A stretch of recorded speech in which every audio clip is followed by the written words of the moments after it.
Imagine being so angry at your stepmother that you spend 20 years trying to delete her from existence. Not just from your palace, not just from the royal records, but from history itself. Every statue, every inscription, every temple wall that showed her face or name gone, that's exactly what Pharaoh Thutmose III of ancient Egypt tried to do after the death of his stepmother, Hatshepsut. It was the ultimate act of royal pettiness. A move so obsessive, so costly, and so historically stupid that it backfired completely. Because, in the end, Hatshepsut didn't disappear, she became one of the most famous rulers in Egyptian history. If you enjoy the stories of ancient revenge, royal ego, and the dumbest attempt to delete history ever recorded, make sure to like, comment, and subscribe to Dumb Historianware. History's greatest mistakes never stay buried for long. Let's rewind for a moment. Hatshepsut wasn't supposed to be pharaoh. Ancient Egypt was a man's world. Pharaohs were male by divine order. But when her husband, Thutmose II, died, his heir, Thutmose III, was just a child. So, as was tradition, Hatshepsut stepped in as regent to rule on his behalf until he came of age. That sounds normal enough, except she didn't stop there. Over time, Hatshepsut stopped acting like a temporary ruler and started acting like the pharaoh. She adopted the royal titles, wore the traditional false beard, and had herself depicted in masculine form on temple walls. She wasn't content to sit quietly in the background. She took full control of Egypt, and she ruled well. Her reign, which lasted over 2 decades, was marked by peace, prosperity, and massive building projects. She commissioned grand temples, including her masterpiece, the mortuary temple at Deir el-Bahari, still considered one of the architectural wonders of the ancient world. She revitalized trade routes, especially the legendary expedition to the land of Punt, bringing back riches, incense trees, and exotic animals. Under her rule, Egypt flourished. But there was one problem: Thutmose III. The boy king grew up watching his stepmother take the throne that should have been his. Imagine being raised as the supposed future ruler of Egypt, only to realize your stepmother has decided she's better at your job, and the country seems to agree with her. That kind of resentment doesn't fade easily. When Hatshepsut finally died, Thutmose III didn't just reclaim the throne, he reclaimed it with vengeance. After consolidating his power, Thutmose III began a campaign that would become one of history's most dramatic attempts at erasure. He ordered Hatshepsut's statues to be smashed, her cartouche's royal name rings chiseled off monuments, and her images replaced with those of earlier male kings, or even his own. Workers scaled the walls of temples to physically hammer out her face, leaving behind gouged stone scars that still exist today. Her name was deleted from official king lists as though she had never ruled. This wasn't just vandalism, it was organized state policy. It took years, possibly decades, to carry out. Skilled artisans were sent across Egypt to identify and destroy anything bearing her mark. The effort must have cost enormous resources and manpower, all to make sure that future generations would never even know she existed. But why go to such extreme lengths? That's the question historians still argue about.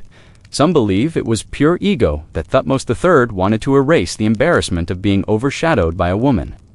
Others think it was political, by removing her from the record. He could strengthen his legitimacy and restore the traditional line of male succession.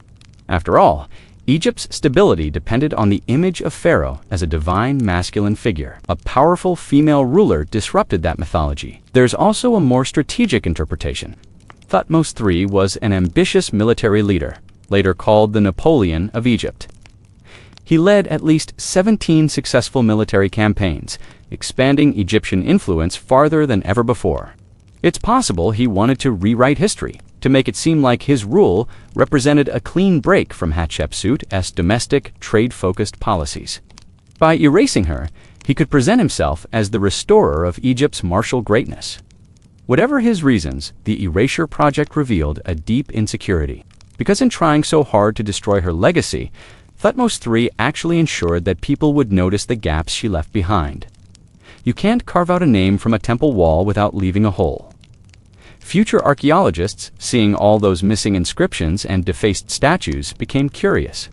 They realized someone had gone to great lengths to remove a ruler's memory, and that mystery only made her story more fascinating. In a way, Thutmose III created the very legend he wanted to destroy. His effort to make Hatshepsut disappear preserved her name instead. When archaeologists rediscovered her temples and monuments in the 19th and 20th centuries, they found the unmistakable traces of her reign-massive structures, inscriptions, and artistic styles that didn't match any male pharaoh's timeline. Piece by piece, they reconstructed her story. The irony is delicious. The man who tried to delete her ended up making her immortal. And while Thutmose III's attempt was unprecedented in scale, it wasn't entirely unique in motive. Egyptian kings were obsessed with controlling memory. The concept of damnatio memoria, or the condemnation of memory, was powerful in the ancient world. Egyptians believed that as long as your name was spoken or remembered, your soul lived on in the afterlife. To erase a name was to kill someone twice once in body, and again in spirit. Thutmose's campaign wasn't just political revenge, it was spiritual assassination. He wanted to deny her eternity itself. But here's the twist. Hatshepsut might have been too good at being pharaoh to be forgotten. Her monuments were everywhere. Her architectural style was distinct. Her trade records, her inscriptions, even her innovations in temple design were impossible to hide. You can erase a name from a wall, but you can't erase the cultural fingerprints of a great ruler. Some of her monuments were even too well built to destroy. The temple at Deir el-Bahari, for instance, stood as a visible reminder of her power. Workers could deface her images, but the structure itself was so monumental that it couldn't be demolished without causing more damage to surrounding temples. In the end, Thutmose had to settle for symbolic destruction. He could deface her, but he couldn't remove her.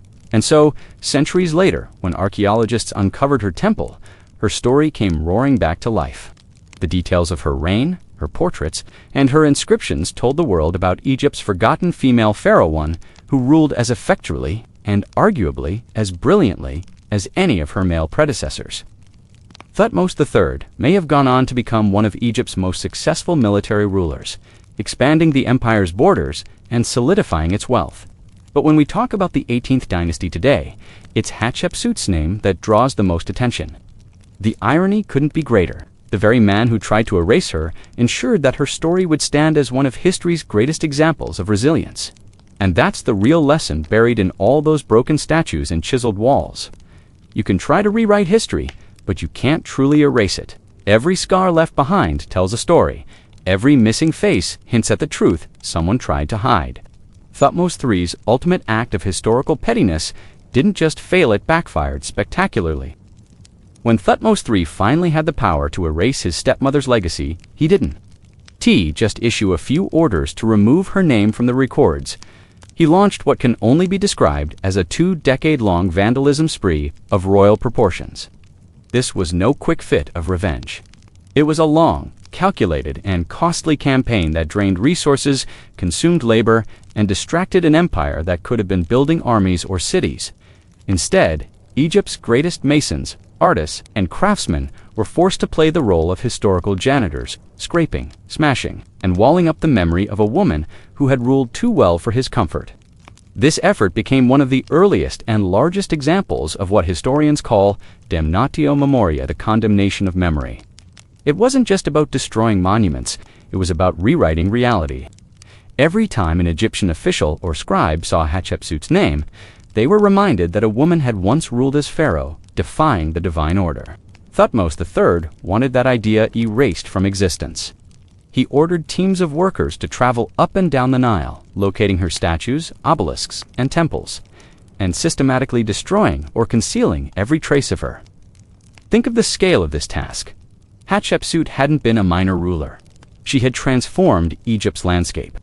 Her reign left behind an empire of monuments, towering obelisks at Karnak, massive colonnades at Deir el-Bahari, chapels, and reliefs scattered across Upper and Lower Egypt. Each one bore her name, her face, or her cartouche.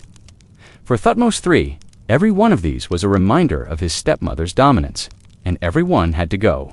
So, artisans and masons set out with hammers and chisels, climbing temple walls and statues several meters high.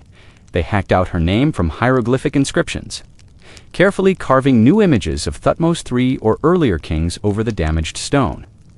In some cases, they simply filled in the space with plaster or brick, entombing her words beneath layers of masonry.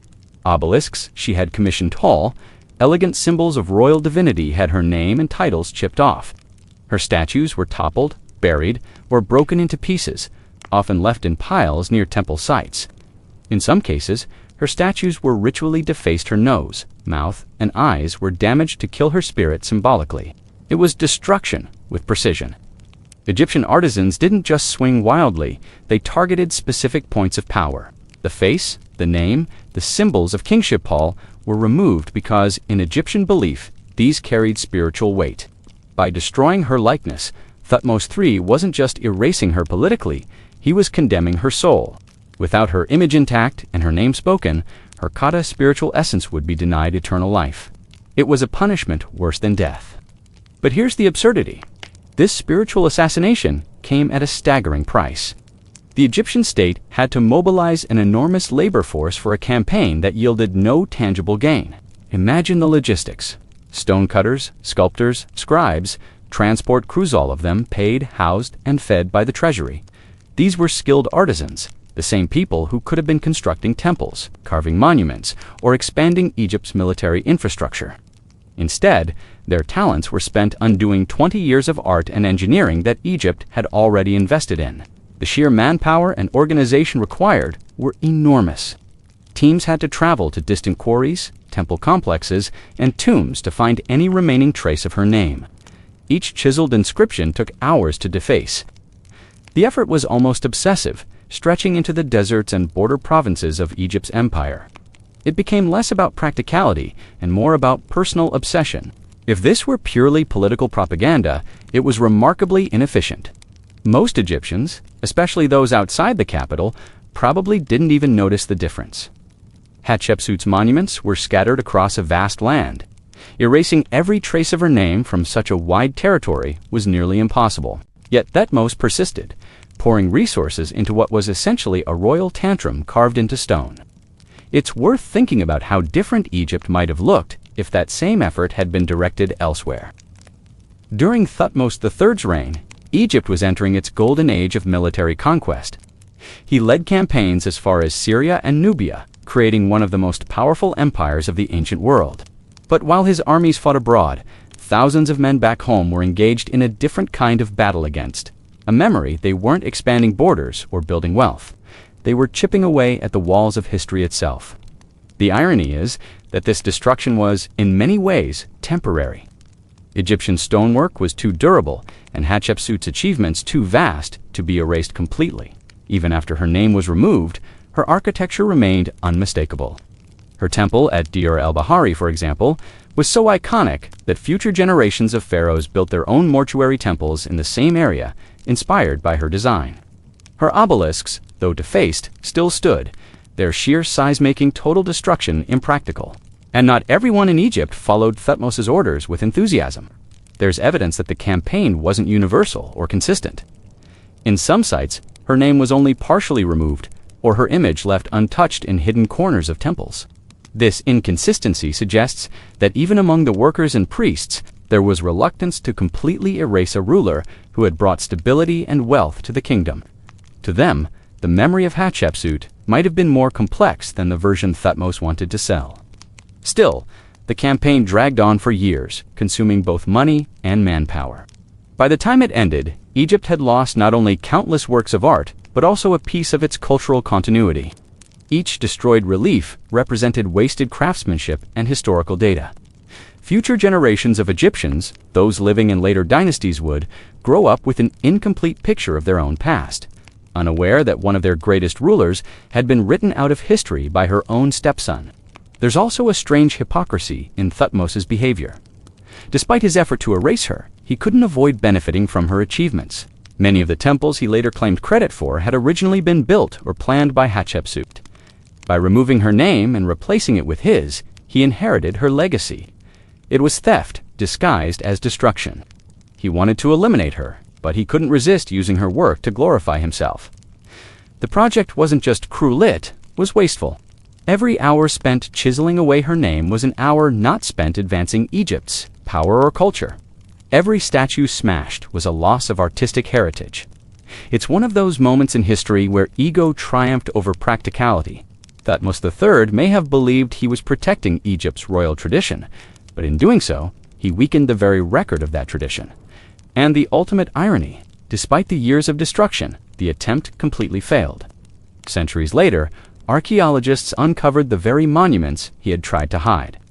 Beneath the layers of plaster, the marks of erasure themselves became part of Historia, visible record of his obsession. So what Thutmose III thought was a permanent solution turned out to be nothing more than a temporary cover-up. His damnatio memoria wasn't a triumph of control, it was a monument to his insecurity. And even though he commanded the world's mightiest empire at the time, he couldn't win a war against memory. The labor, the cost, the decades of destruction all amounted to nothing more than a footnote in history's longest grudge match. In the end, the grand irony of his vandalism spree is that it immortalized his pettiness even more than it erased her greatness. Every broken statue and chiseled wall now tells a double story: the rise of Egypt's first great female pharaoh and the foolish lengths her successor went to pretend she never existed. Thutmose III's campaign to erase Hatshepsut wasn't just a waste of stone and sweat. It was a massive political mistake that backfired in ways he never anticipated. In trying to remove her name from history, he didn't erase her. He only scrambled the record so badly that Egypt's royal lineage became tangled for generations. Instead of presenting himself as the rightful and confident successor to a strong ruler, he exposed his own insecurity to both his court and his people. What was meant to look like dominance turned into one of the dumbest examples of political self-sabotage in ancient history. By the time Thutmose began his campaign, Hatshepsut had already ruled for nearly 2 decades. She wasn't a passing figure. She was a fully established pharaoh whose image, monuments, and inscriptions had been seen across the empire. Her likeness stood in temples from Thebes to Nubia. Her name was written into official records, trade documents, and religious dedications. She had priests, administrators, and architects who had prospered under her reign. You couldn't simply scrub that out overnight. Every priest, scribe, and official who had worked under her reign carried her memory. The moment Thutmose tried to erase her, he unintentionally called even more attention to her. Think about it. How do you make someone's name more memorable? You destroy it. You turn it into a mystery. You create gaps where history should be whole. When later generations of Egyptians looked at monuments with damaged names, erased faces, and strange alterations, they knew something had been hidden. That curiosity ensured that Hatshepsut's presence lingered like a ghost in the nation's memory. Her absence was too loud to ignore. But beyond the symbolic failure, Thutmose's purge caused real bureaucratic chaos. Ancient Egypt wasn't a modern nation with archives neatly filed in one place. Its administration ran on temple records, stone inscriptions, and scrolls maintained by scribes who held tremendous power over what was remembered and what was forgotten. When Thutmose ordered the deletion of Hatshepsut's name and achievements, those scribes had to go back into years of documents, carving, and re-recording information. It wasn't just tedious, it was politically dangerous. Each correction, each removal, each rewritten text opened the door to interpretation. And interpretation meant influence. Suddenly, the priests and scribes responsible for editing history became the gatekeepers of royal truth. They could decide which inscriptions to obey, which to alter, and which to quietly leave untouched. That decentralized power from the pharaoh's hands into those of bureaucrats and temple officials, precisely the kind of power shift that Egyptian kings spent centuries trying to prevent. The temples, which had long acted as both religious and administrative centers, became even stronger under this process. They were given authority to manage and correct Hatshepsut's legacy at the local level. Some priests followed Thutmose's orders zealously, others did not. Some removed her name entirely from monuments. Others only scratched it lightly or replaced it with generic hieroglyphs that could later be interpreted in different ways. This inconsistency fractured the royal narrative. In one temple, a record might show an unbroken male succession. In another, Hatshepsut's ghostly outline remained visible, hinting at a story deliberately buried. That fragmentation had long-term effects. Egypt's power was built on the divine continuity of King Shepich. Pharaoh inherited the mantle of godhood from the one before. When that continuity was broken, even symbolically, it undermined the very idea that the pharaoh was eternal and ordained by the gods. Thutmose III's attempt to rewrite that lineage meant that future generations of priests and scribes had to guess or reinterpret the missing pieces. The sacred order of succession, so central to Egypt's religion and politics, became blurred. In a culture that worshipped stability, he had created confusion, and that confusion came with a price. Each missing name or erased image forced future officials to fill in the blanks. In later dynasties, records of Hatshepsut's reign were contradictory or incomplete. Some listed a mysterious gap in the royal timeline. Others merged her rule with Thutmose II's or Thutmose III's. The very propaganda meant to erase her instead turned her into a riddle embedded in stone. Ironically, this inconsistency made it harder for Thutmose's own legacy to appear clean and legitimate. Instead of looking like a strong king who followed divine order, he appeared as someone desperate to hide something. It's also likely that this act of erasure damaged his relationship with the priesthood. The cult of Amun, the most powerful religious force in Egypt, had thrived under Hatshepsut. She had poured wealth into their temples, sponsored lavish rituals, and promoted Amun as the supreme god of the empire. By attacking her legacy, Thutmose indirectly insulted the very priests who had benefited from her rule. Those same priests were still vital to his own regime, conducting ceremonies that affirmed his divine right to rule. To force them to desecrate the works of their former benefactor was both politically and spiritually awkward. It bred quiet resentment, even if open defiance was impossible.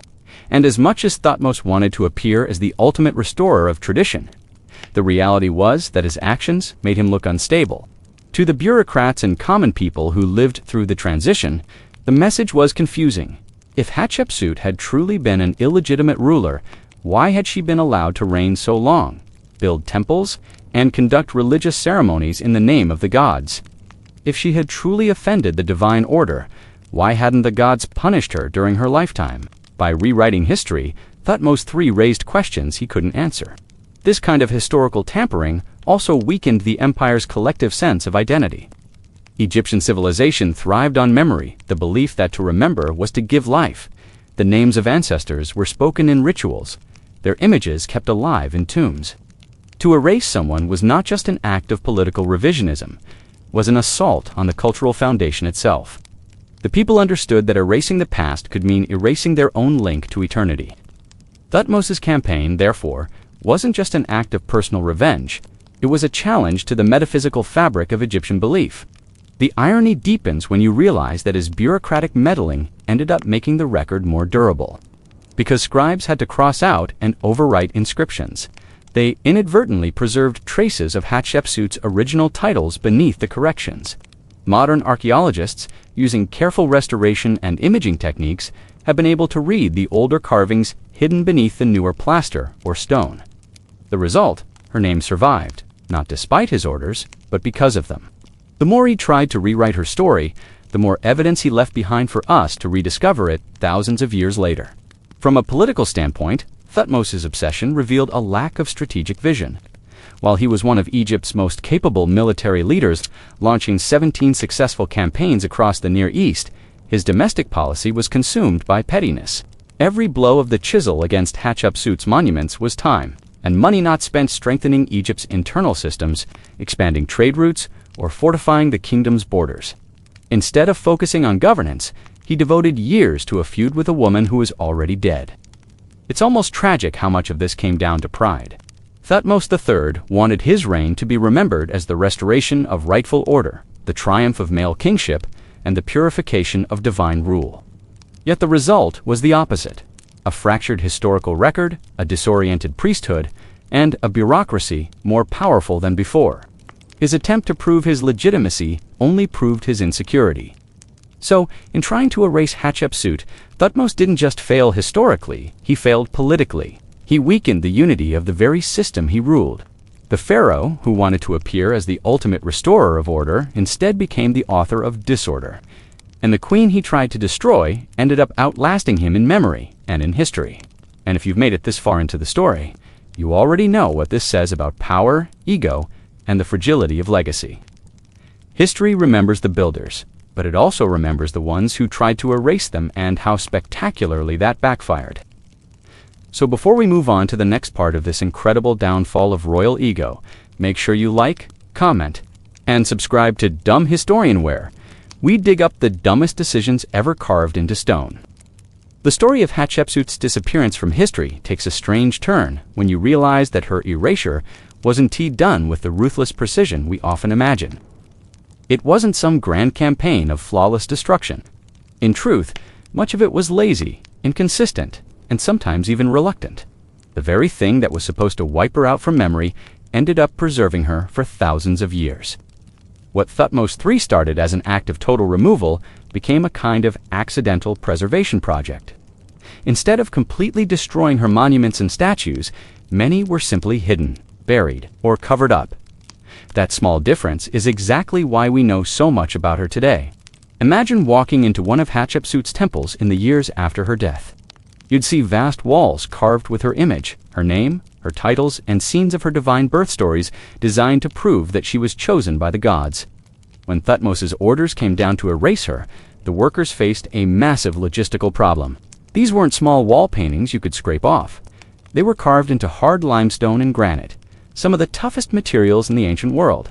To completely destroy them would have required enormous manpower, tools, and time, and those resources were always limited.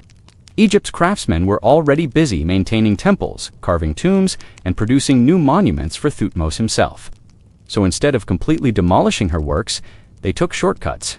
In many cases, the workers applied a thin layer of plaster over Hatshepsut's hieroglyphs and carved new ones on top. Sometimes they replaced her name with that of Thutmose I or Thutmose III to make it appear as if the male line of kings had remained unbroken. In other cases, they left her statues buried or hidden rather than destroyed. This was practical, but it was also revealing. The workers and priests doing the job might not have been emotionally invested in erasing her. They were following orders, but doing so in a way that minimized effort, risk, and perhaps even guilt. One of the most striking examples of this comes from the temple at Deir el-Bahari, Hatshepsut's crowning architectural achievement. The temple was carved directly into the cliffs of western Thebes, a masterpiece of symmetry and light that was meant to connect heaven and earth. When Thutmose's officials arrived to deface it, they had to deal with enormous statues of the queen in her full royal regalia. These statues weren't just symbolic, they were works of art, carved from limestone and granite, weighing several tons each. Destroying them would have been costly and dangerous. So, in many cases, the workers simply removed them from sight. Archaeologists later found entire caches of these statues deliberately buried near the temple, as if someone had carefully taken them apart and placed them underground instead of smashing them. The pieces were broken, yes, but not in a way meant to erase them completely. The damage was systematic harms, and faces were often chipped away, names removed, but the bodies were intact enough that they could be reassembled centuries later. It was almost as if the workers had followed the letter of the order without truly obeying its spirit. They did enough to show compliance, but not enough to destroy Hatshepsut's legacy forever. This half-hearted destruction tells us a lot about the mindset of the people who carried it out. In ancient Egypt, damaging a statue wasn't just vandalism, it was a spiritual act. The Egyptians believed that statues were vessels for the soul. To break the face or the name of a person was to harm their spirit in the afterlife. The workers must have known that destroying Hatshepsut's likeness carried religious weight, not just political significance. Covering her name with plaster or burying her statues was a compromise. It fulfilled the pharaoh's command without fully violating the sacred order. In a strange way, it showed a sense of restraint or even fear of divine retribution. Over time, the plaster coverings decayed, the stones shifted, and the sands of the desert buried entire sites. But unlike monuments that were fully destroyed, Hatshepsut's temples and statues remained waiting under layers of dust and rubble. When modern archaeologists began excavating in the 19th and 20th centuries, they found that her name, her image, and even her inscriptions were still there, sometimes faintly scratched out, sometimes almost perfectly preserved beneath later additions. It was as if history itself had conspired to protect her. This unintentional preservation allowed researchers to reconstruct her reign in remarkable detail. Her temple at Deir el-Bahari became one of the richest archaeological sources for understanding Egypt's 18th dynasty. Hidden beneath layers of plaster, her titles King of Upper and Lower Egypt, the perfect goddess, Motker, still glimmered faintly, carved by artisans who had once celebrated her rule. When those carvings were uncovered, they told a story of ambition, political genius, and divine authority that Thutmose III had tried to erase. Even the buried statues, once excavated, helped scholars piece together her visual transformation from queen to king. Some show her with feminine features and the royal headdress of a queen, while others depict her wearing the false beard and kilt of a male pharaoh. By studying these statues, historians could trace how she gradually reshaped her image to fit the expectations of male kingship, a transformation that was revolutionary for its time. Without the lazy work of those ancient defacers, that evolution might have been lost forever. It's tempting to think of these mistakes as purely the result of negligence, but they also reveal something deeper about the politics of ancient Egypt. The people who carried out these orders were part of a vast bureaucratic system that thrived on routine and stability.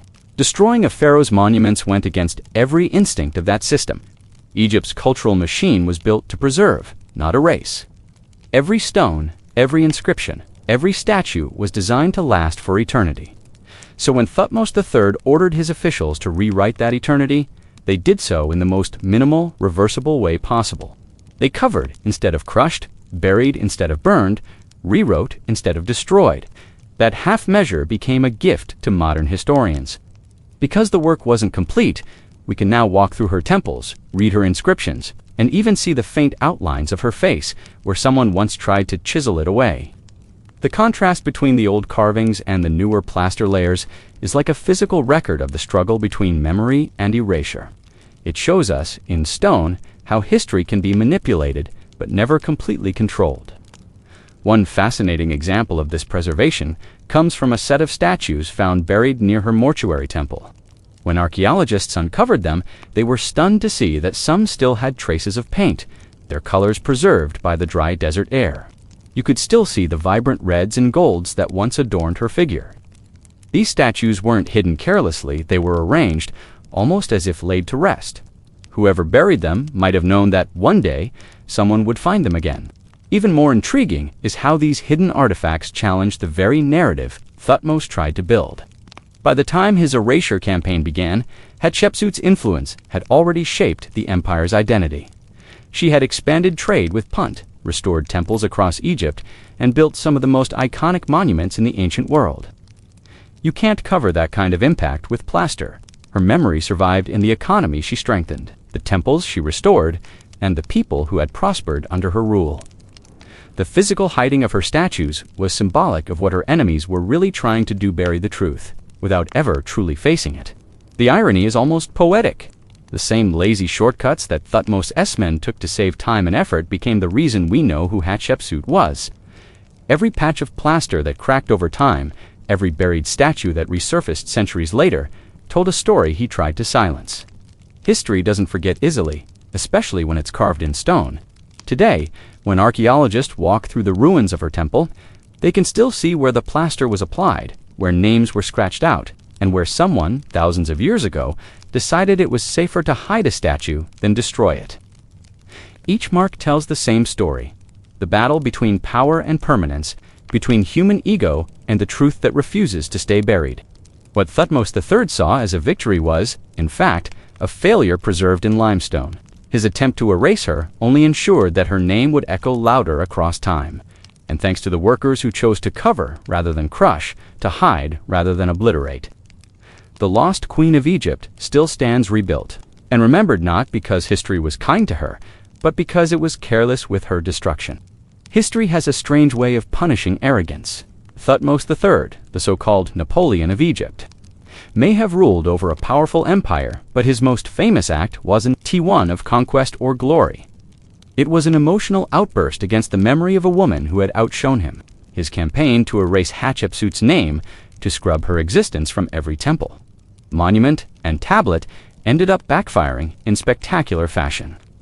The very destruction he ordered to silence her became the reason her story survived. What began as an act of vengeance became one of the greatest lessons in how impossible it is to kill history. When archaeologists in the 19th century began uncovering fragments of Hatshepsut's temples and statues, they quickly realized that something was off. There were gaps in the royal lineage, mismatched inscriptions, and walls where names had clearly been scraped out and replaced. At first, They couldn't understand why. Then, slowly, a picture began to emerge. A powerful female pharaoh, erased from records, hidden behind layers of plaster and political propaganda. Piece by piece, her story returned to life. And the irony, couldn't T have been more poetic? Thutmose's campaign of erasure had preserved the evidence of his own failure. Imagine the scene thousands of years later. Archaeologists brushing away desert sand from a buried statue, uncovering Hatshepsut's regal face, her eyes still sharp, her expression calm and proud. The chisels that once tried to erase her name left only shallow scars, not destruction. The plaster meant to conceal her inscriptions had hardened into a protective layer. The monuments, meant to be forgotten, stood quietly, waiting for the modern world to rediscover them.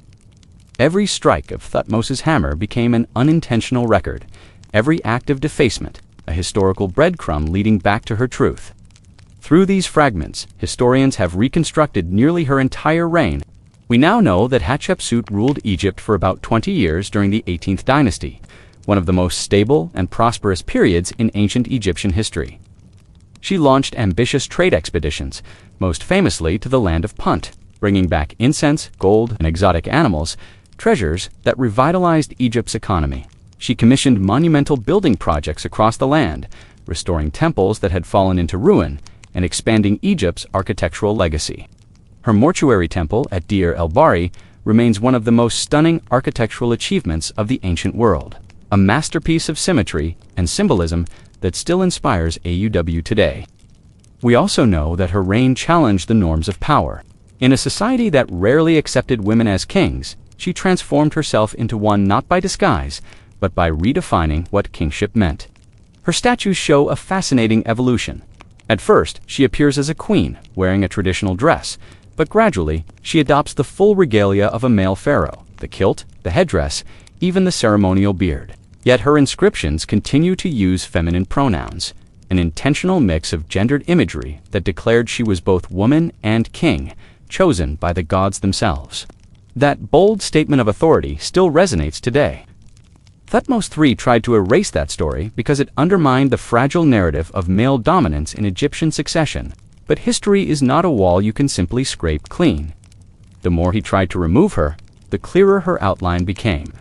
Every missing name in the king lists, every mismatched date, every altered inscription screamed that something had been tampered with.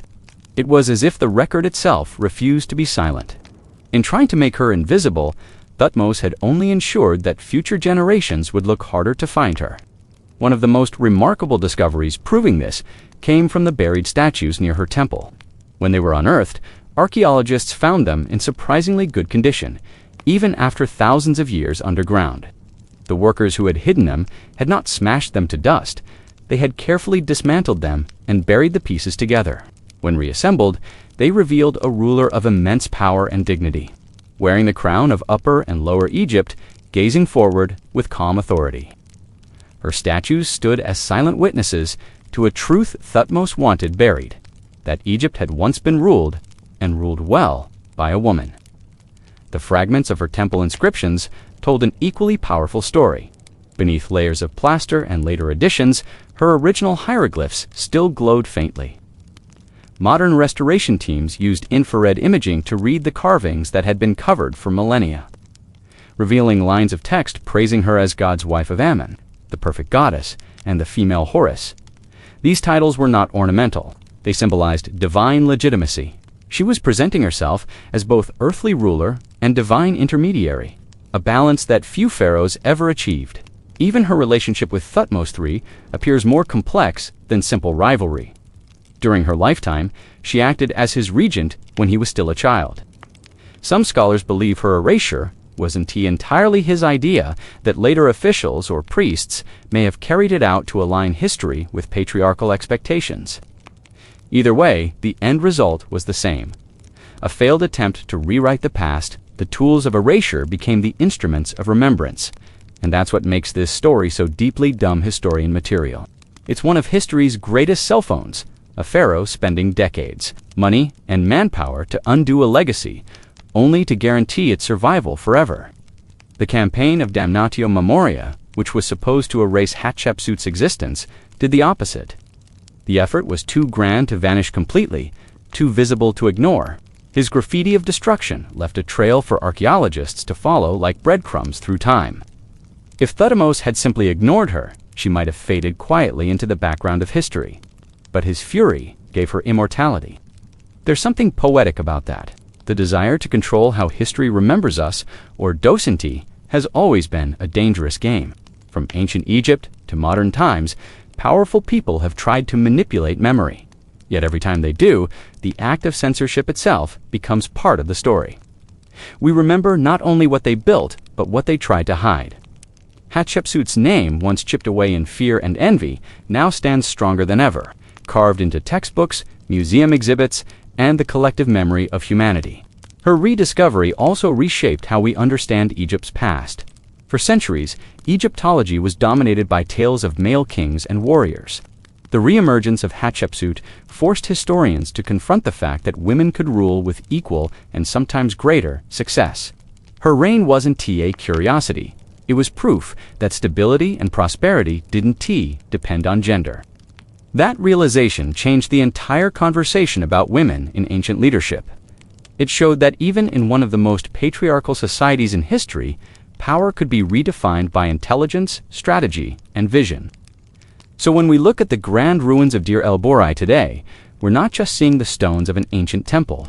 We're seeing the outcome of a centuries-long battle between memory and pride.